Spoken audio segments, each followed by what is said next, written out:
So if you read through the new details of the special counsel's superseding indictment in the classified documents case, so much of it sounds like something of a mob movie. I recommend going straight to pages 28 and 29 for that.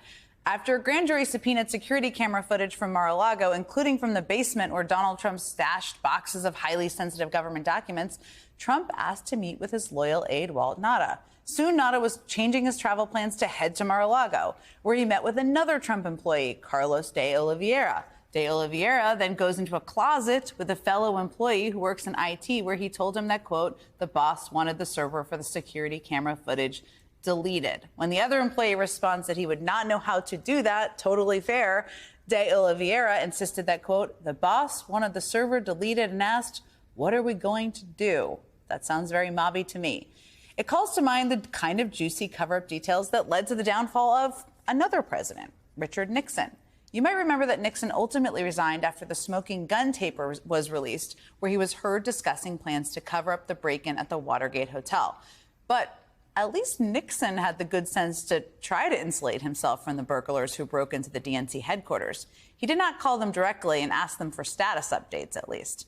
For more on this historical perspective, let's turn to Douglas Brinkley. He's a presidential historian, a professor of history at Rice University, and the author of numerous books, including 2 on the Nixon tapes. So I just made a comparison there, Doug, but I want to ask you, you're the historian, how would you compare Trump's alleged behavior in this superseding indictment to Nixon and the Watergate scandal?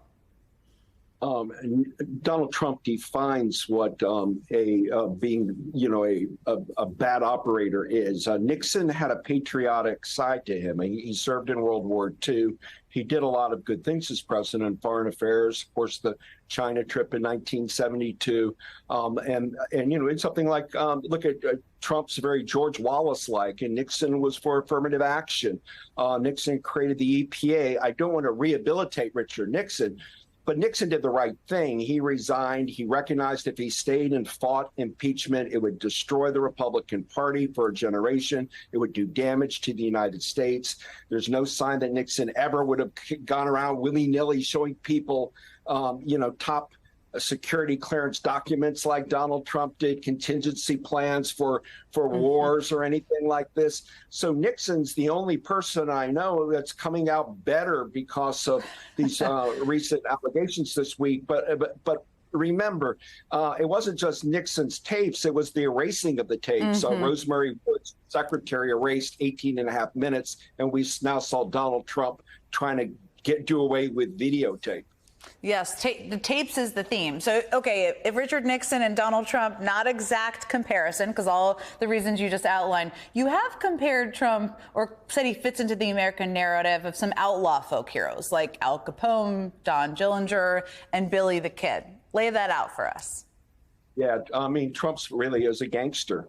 He's like a mafioso. And those are the people he grew up with. Roy Cohn was his lawyer. He would deal with them, 15, 20 times a day in the 1980s. It was his hero. These guys were shameless, reckless. There was no law they wouldn't try to circumvent. They always denied everything. And so Trump's of that ilk. And, yet sometimes in America, there's all the other presidents, including Nixon, and Donald Trump on his island by himself. And Trump really reflects this outlaw tradition in America. People sometimes like the guy with the middle finger telling everybody off, the rules don't apply to me, but that only lasts for so long. And I think at last, as Kamala Harris said, the noose is tightening on Donald Trump. And it seems to me that every week he's getting closer to his ultimate comeuppance. Now, you've been watching Donald Trump for a long time. You've been following presidents for even longer. What do you think could prompt him to step back or not continue to claim he did nothing wrong, if anything? I don't think anything. I think it's about eating up the clock, running and winning. And if he wins, he feels all those problems will be erased.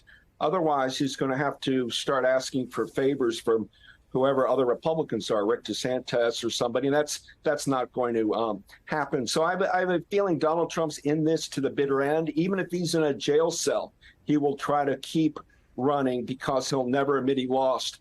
Nixon had won the biggest election landslide in 1972. He legitimately was a two-term president. Donald Trump is a loser. He won one term and lost, yet he's willing to take the Republican Party and the country down with him. So as we are all discussing this in the months ahead, we should maybe compare him less to Nixon, as much as we often do. Is there any moment in any other president's life, career, that you would compare the events of the last several years to, or even months? Well, I think Nixon had the silent majority, right? And what Donald Trump has, the MAGA megaphone. They're not silent anymore. But it's by and large, it's a very large hunk of the country. Trump very astutely connected the anti-NAFTA Ross Perot vote of 1992 with the George Wallace segregationist vote, with some of the Richard Nixon law and order, with advice from Roy Cohen. You can do a composite portrait of Donald Trump, but in the end, he is a weird one-offer.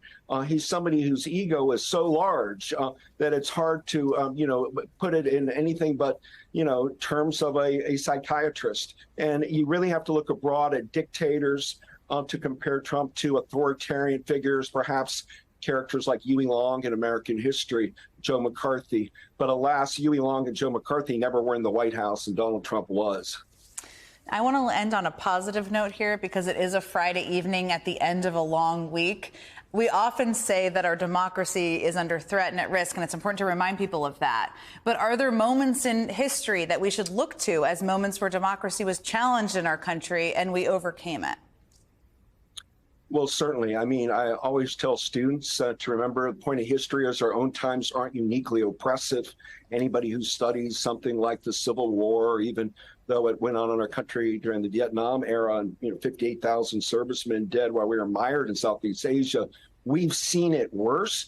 But there is a feeling that our institutions are dissolving. Washington, D.C. is as most dysfunctional as it's really been since the 1850s period. And that's frightening.